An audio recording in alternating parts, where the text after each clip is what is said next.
कोई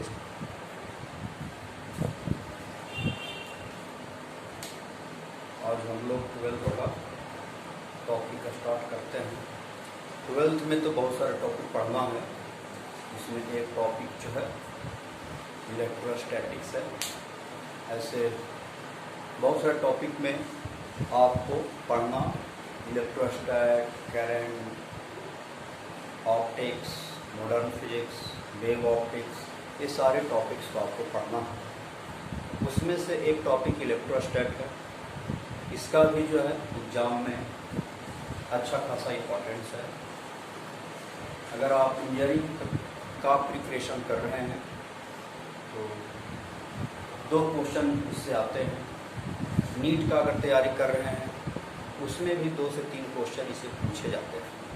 और बोर्ड में तो आता ही आता है। बोर्ड में भी इसका जो है 8 से 10 नंबर का वेटेज है। तो 12th क्लास का हम लोग टॉपिक पढ़ रहे हैं जिसका नाम है इलेक्ट्रोस्टैटिक्स।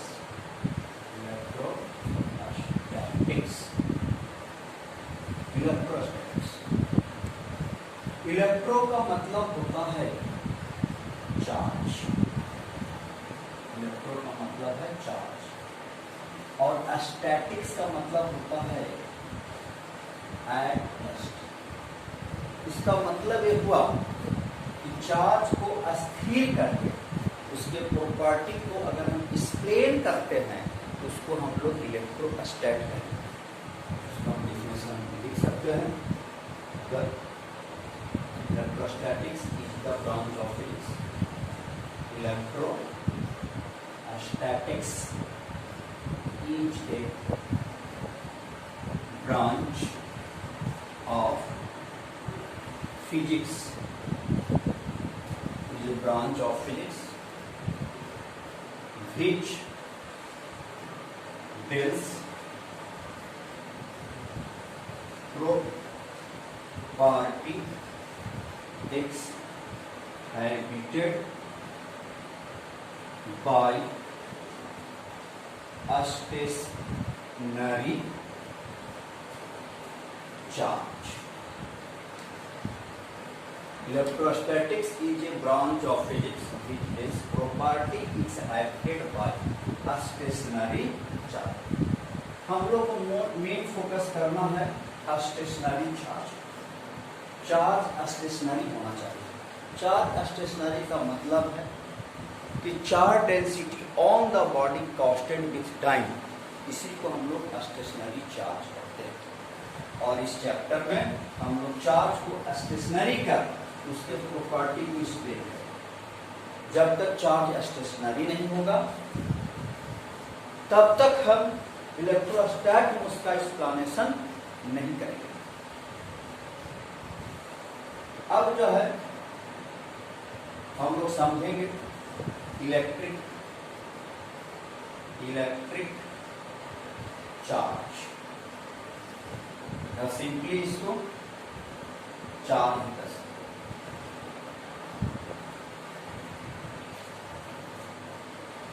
आप लोग पढ़े होंगे 9th 10th में कि कोई भी सबस्टांस, कोई भी मैटर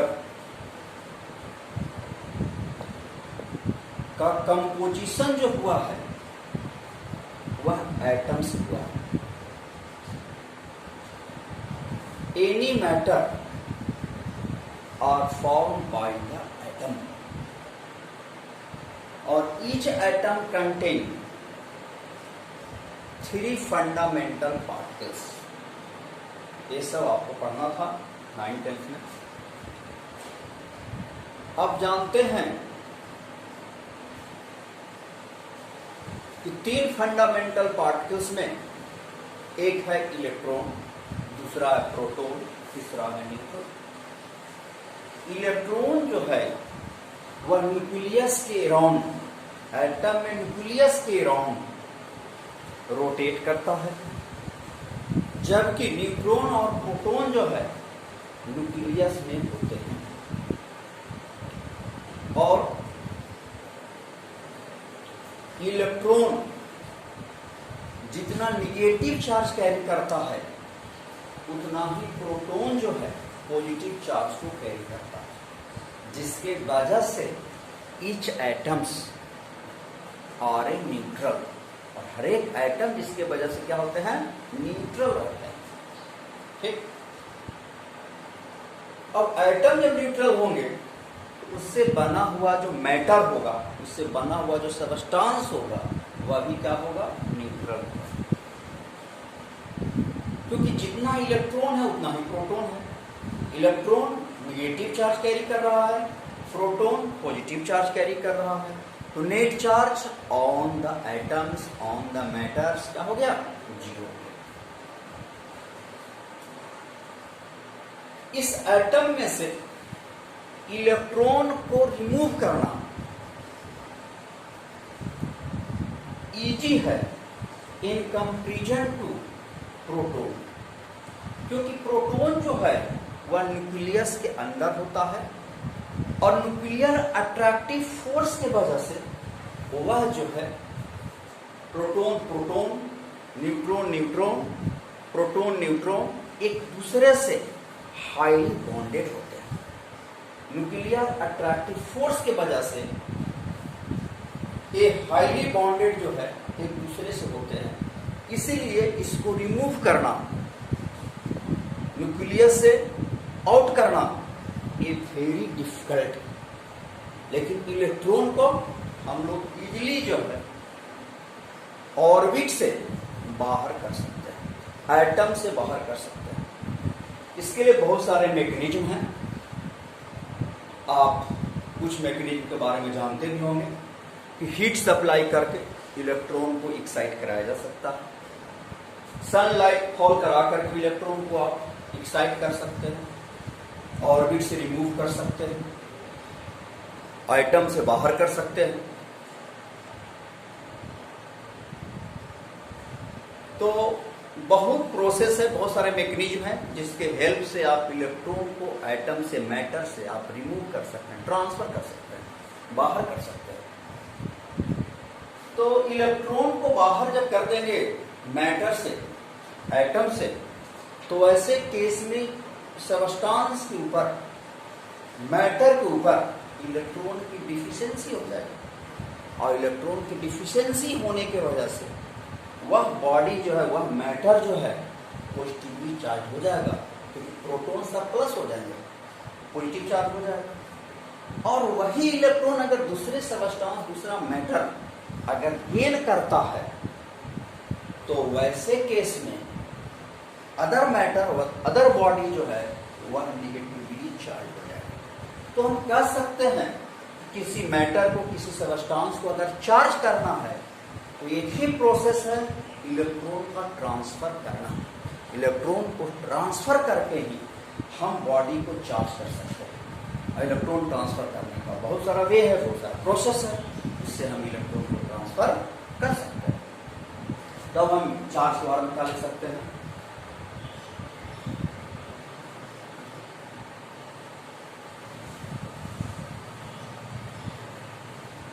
द इलेक्ट्रॉन और transfer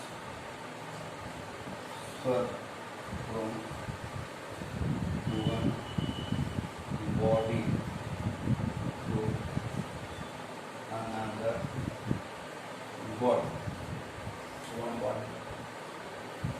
The electron are transferred from one body to another. Then one body loss electron get positive charge and another body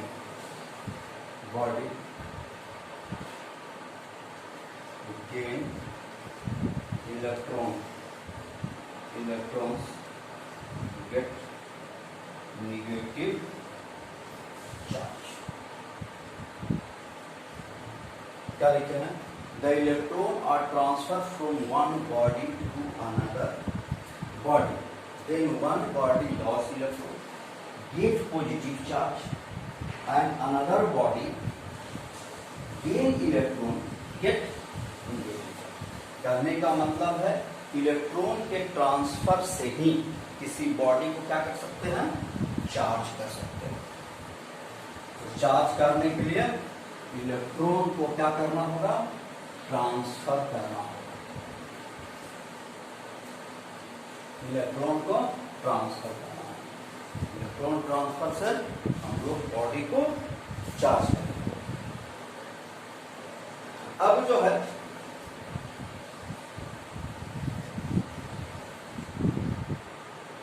the name of positive charge and negative charge on body given by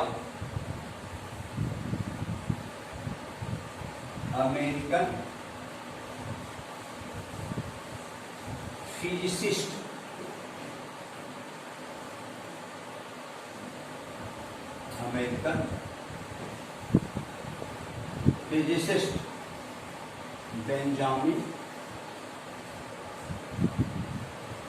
Benjamin Franklin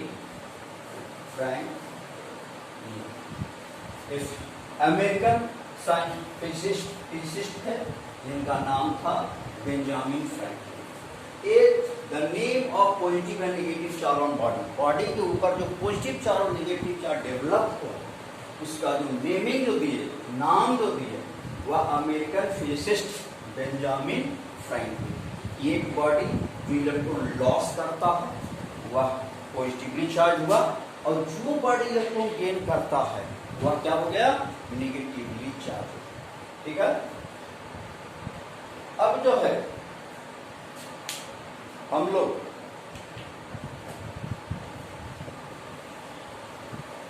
अभी हम बता रहे थे कि बहुत सारे mechanism से किसी बॉडी से इलेक्ट्रॉन को हम ट्रांसफर कर सकते हैं।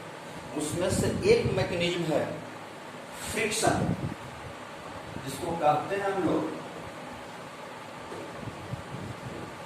Frictional charge.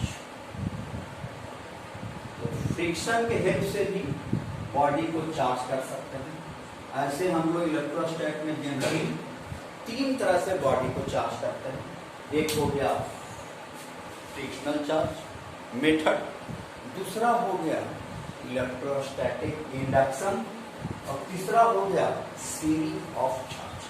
यानी चार्ज, एक चार्ज बॉडी के नजदीक दूसरे अनचार्ज कंडक्टिंग बॉडी को लाइए और दोनों को टच कराइए, आइदर किसी कंडक्टिंग वायर से जोड़ दीजिए। तो वैसे केस में भी एक बॉडी से दूसरे बॉडी पर चार्ज ट्रांसफर होता है। तो इस प्रोसेस से भी हम लोग बॉडी को चार्ज करते हैं। ठीक है। तो सबसे पहले हम लोग समझते हैं फ्रिक्शनल चार्ज क्या है। One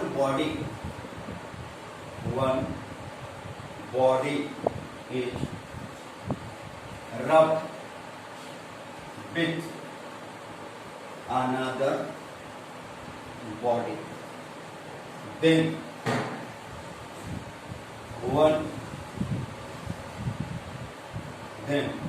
some electrons from one body is transferred from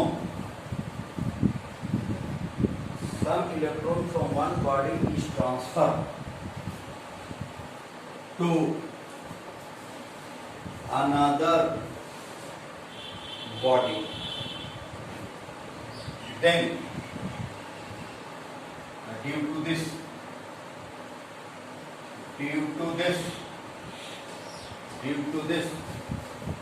one body get positive charge and another body get negative charge. This charge set up on body is called frictional charge. Frictional charge. अब देखिए हम क्या लिखे हैं, when one body rubbed with another body, एक body को दूसरे body के साथ घर्षण कराइए, रब कीजिए, तो some electrons from one body is transferred to another body, तो कुछ इलेक्ट्रॉन जो है एक बॉडी से दूसरे बॉडी में क्या हो जाता है, ट्रांसफर हो जाता है, body transfer to another body. Due to this, one body get positive charge, जो बॉडी इलेक्ट्रॉन लॉस हुआ पॉजिटिव हो गया, another body get negative charge, जो इलेक्ट्रॉन गेन किया वह नेगेटिवली चार्ज हो गया, और this charge set up on body is called frictional charge, और इसको हम लोग कहते हैं फ्रिक्शनल चार्ज कहते हैं। तो आपको याद रखना है कि फ्रिक्शनल चार्ज क्या है। ये फ्रिक्शनल चार्ज का मतलब ही है कि दो बॉडी को रब कर घर्षण कर चार्ज सेटअप करना है, इसी को हम लोग कहते हैं फ्रिक्शनल चार्ज। एग्जाम्पल के तौर पर समझ सकते हैं, if glass rod is rubbed with silk, अगर ग्लास रॉड को सिल्क के साथ रब करते हैं तो ग्लास रॉड जो है इलेक्ट्रॉन लॉस करेगा, एक पॉजिटिवली चार्ज हो गया, और सिल्क क्लॉथ जो है इलेक्ट्रॉन गेन करेगा, ये निगेटिवली चार्ज हो गया। ये है आपका ग्लास रॉड और ये आपका है सिल्क क्लॉथ।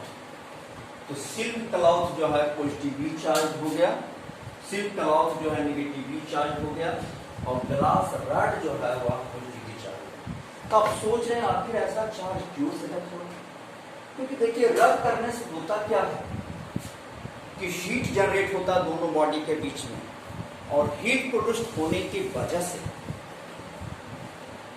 इलेक्ट्रॉन जो है वह एक्साइट करता है एक बॉडी से दूसरे बॉडी की तरफ।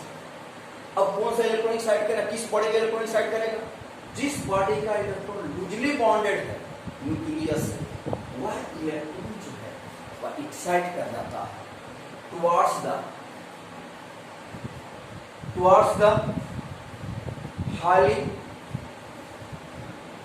the highly tightly bonded electrons in body, क्योंकि जो टाइटली बॉन्डेड इलेक्ट्रॉन्स जिस बॉडी में है वो बॉडी जो है इलेक्ट्रॉन को गेन करता है, और लूजली बॉन्डेड इलेक्ट्रॉन जिस बॉडी में है वह बॉडी इलेक्ट्रॉन को लॉस करता है।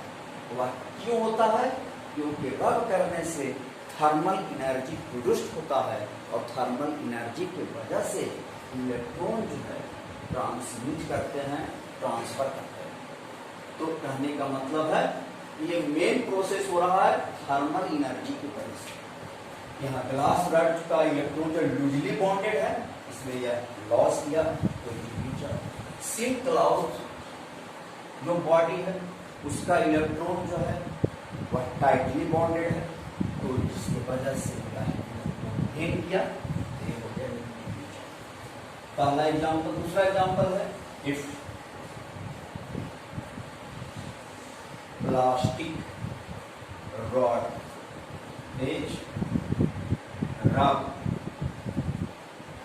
रब विथ वूल, प्लास्टिक रॉड को आप वूल के साथ क्या कीजिए, रब कीजिए। वूल के साथ जैसे ही रब कीजिएगा तो प्लास्टिक रॉड जो है इलेक्ट्रॉन को गेन करेगा। इसका मतलब प्लास्टिक रॉड का जो इलेक्ट्रॉन है वह टाइटली बॉन्डेड है। ये आपका प्लास्टिक इलेक्ट्रॉन गेन करता है और कूल का जो इलेक्ट्रॉन है वह लूजली बॉन्डेड है। कूल हो गया, ये लूजली बॉन्डेड है, जिसका मतलब ये इलेक्ट्रॉन लॉस करेगा और जितना ये लॉस करेगा उतना ही ये गेन करेगा। इसलिए इस पर जितना पॉजिटिव होगा उतना ही इस पर नेगेटिव, जितना इस पर नेगेटिव होगा उतना ही इस पर पॉजिटिव। ये आपका कौन सा चार्ज कहलाएगा? Frictional charge. ये फ्रिक्शनल चार्ज कहलाएगा। ये कौन सा चार्ज कहलाएगा? फ्रिक्शनल।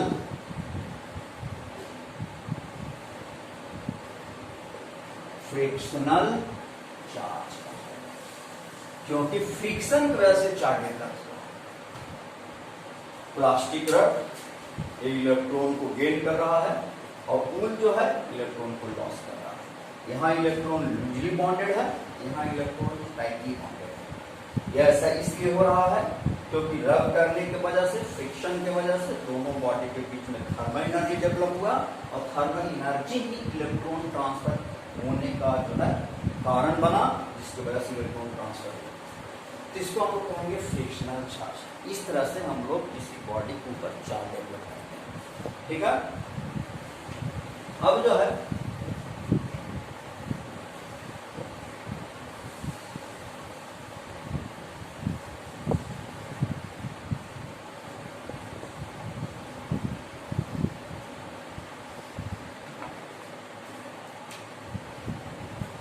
हम लोग समझना है अगला पॉइंट, चार्ज एंड मैटर के बारे में।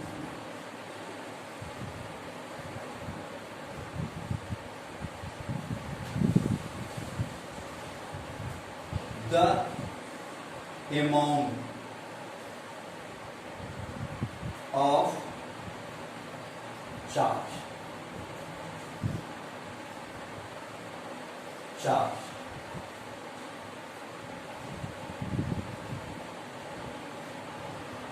is never possible without matter. Matter का मतलब है यहाँ समझते हैं, matter means mass, but matter mass is possible without any charge.